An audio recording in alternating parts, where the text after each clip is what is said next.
اتطور اهو، اتطور راح فين؟ تعالى يلا وجاب لي القطط بتاعتي. ايه ده؟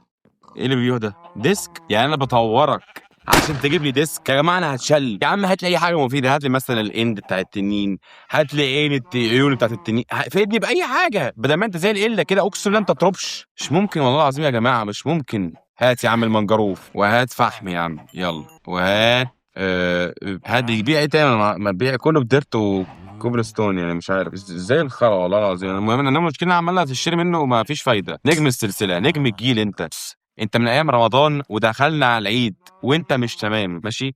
انا محترمك عشان انت راجل كبير في السن ماشي. اظبط اظبط اظبط بقول لك. ايوه انطر بعيد والله. بص هنزلك، بص برضو يلا مالك في ايه؟ ما تظبط يا عم. ايه يا جدعان ده مش ممكن. بص انا هنزلك النهارده على السوشيال ميديا ماشي، على التيك توك بقى والانستا بقى هنزلك على كل السوشيال ميديا، والله كل السوشيال ميديا صدقني، وهتتفضح. ده اتفضح، هذا شكلك وحش بقى واخد بالك.